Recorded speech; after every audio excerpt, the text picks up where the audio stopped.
कैसे न कैसे मैं देखता हूँ तो गौ माता के पास देखते हैं वो खड़े होकर कई बार खेत में काम करते हैं, कुछ लोग शरीर के प्रति बिल्कुल ठीक हो जाते हैं, लेकिन महत्वपूर्ण जो गौ माता है, जो चलता फिरता औषधालय है और चलता फिरता देवालय है, इसमें बहुत सारे गुण हैं। जो इसका पंचगव्य होता है, जो एंटीबैक्टीरियल है, एंटीवायरल है, एंटी फंगल है, एंटी एनेंसर है, एंटी कैंसर है। इसमें कोई चिकित्सा क्षेत्र के भी हों तो उस बात को समझ सकते हैं। यानी कि इसकी जो रोग प्रतिरोधक क्षमता है वो ऐसी है, कैंसर जैसे रोग के बैक्टीरिया को रोकती है। अब इसके जो है गुण इतने होते हैं, उसके बावजूद भी अभी ये इसकी कोई सेवा सुरक्षा सम्मान का कोई कार्यक्रम नहीं है। अपने मनुष्यों के लिए, मनुष्य बहुत महत्वपूर्ण प्राणी, सबसे महत्वपूर्ण प्राणी है, लेकिन इसके लिए कहीं भी ऐसा राजस्व विभाग में आरक्षित नहीं है इस क्षेत्र में मनुष्य रहेंगे, ऐसा कहीं रिकॉर्डेड नहीं है। वो आबादी में कन्वर्ट करवा लेते हैं, रह जाते हैं। लेकिन आज़ादी के पहले भी, अब भी, आज भी ये इतना महत्वपूर्ण प्राणी था, इसके लिए गोचर भूमि ये रहेगी, यहाँ पर गाय चलेगी। इसका मतलब कुछ न कुछ तो उसमें है। यदि उसके अपने गुणों को बोलने लगे तो सुबह तक बोल सकते हैं, बहुत सारे गुण हैं। क्योंकि हमसे आप ऐसे बोलोगे गोमूत्र पर बोलो तो हम 3 घंटे तक नॉन स्टॉप पर केवल गोमूत्र की विशेषता बताएंगे। इसका बड़ा रिसर्च कर रखा है। अब उसमें कुछ न कुछ तो था, इसलिए उसके लिए आरक्षित रखी। तो करोड़ों बीघा जमीन भारतवर्ष में उसके लिए रहेगी। लेकिन फिर भी आज़ादी से पहले जब लोगों को इकट्ठा करने के लिए ऐसी, इन्होंने जो नेता थे उन्होंने कहा कि भाई आप लोग इसमें आज़ादी आंदोलन से जुड़ो, ये गौ हत्या बंद हो जाएगी, फिर आज़ाद हो जाएंगे। देश आज़ाद हो गया, फिर गौ हत्या बंद नहीं हुई। उसके बाद में जो 1966 में इससे परम पूजनीय करपात्र जी महाराज धर्म सम्राट, और ऐसे धर्म सम्राट प्रबुद्ध बन जाओगे। अब वो अपने परिश्रम से बने, कैसे बने, लेकिन कुल मिला के प्रधानमंत्री बन गई, गोष्ठियाँ बंद नहीं हुई।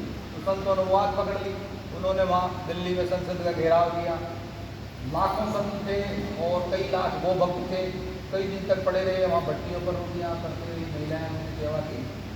और उसमें हुआ ऐसा कि 7 नवंबर 1966 को, और उन भक्तों के ऊपर गोली चली, और गोली इतनी चली कि 4 से 5 हज़ार संत एट स्पॉट मारे गए। गौ माता जी की आगे, उसको आगे लेकर के आंदोलन कर रहे थे, वो भी मारी गई।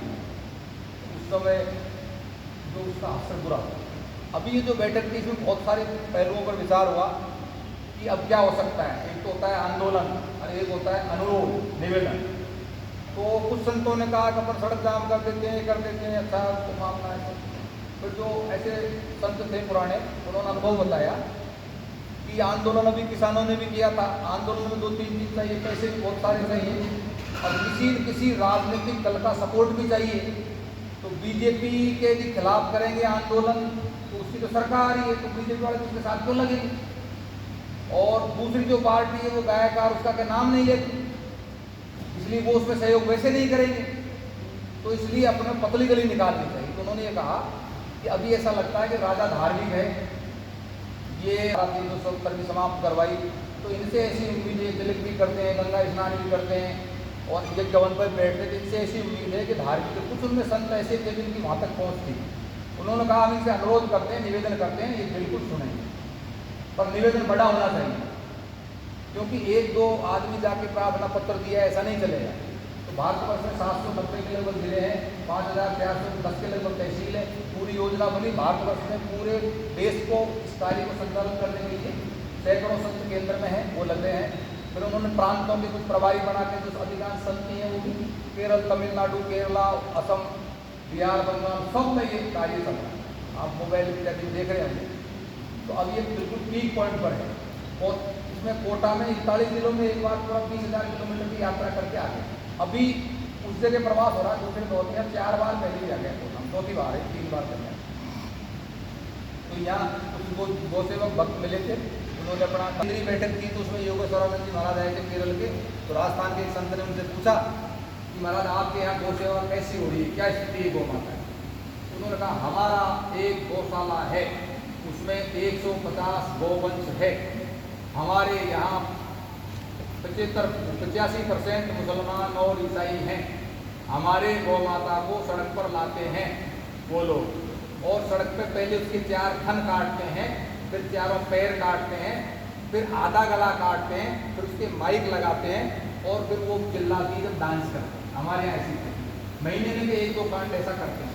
एक बार अपन ने 2-4 साल पहले देखा था, किसी बछड़े को काटा और लेके भाग गए, तो ये देखा, तो ये लगेगा नहीं। इसलिए जो ज़्यादा ऐसे थे, इसके लिए भावुक समझ लो, तो ऐसे जो संत थे उन्होंने ये कहा कि ये जब बंद नहीं होगा तब तक हमारा सभी भजन करना बेकार है, जीना ही बेकार है। इसलिए उन्होंने ये ऐसी योजना बनाई और योजना को नम्रतापूर्वक बनाई। अब राजा जो होता है मनुस्मृति के अनुसार, धर्मशास्त्र के अनुसार विष्णु का रूप होता है, तो उससे हम प्रार्थना करेंगे और विनम्र प्रार्थना करेंगे कि आप इस गौवध से मुक्त करो भारत, और आपने अच्छे काम किए, ये काम अच्छा कर दिया, ये कर दिया, कर दिया, पर इसको भी करना है। अभी 7 इसको मलूक पीठाधीश्वर पूज्य राजेंद्र दास जी महाराज के आश्रम में आए थे उस जयंती पर, आपके यहाँ कहीं वीडियो देखा होगा आपने।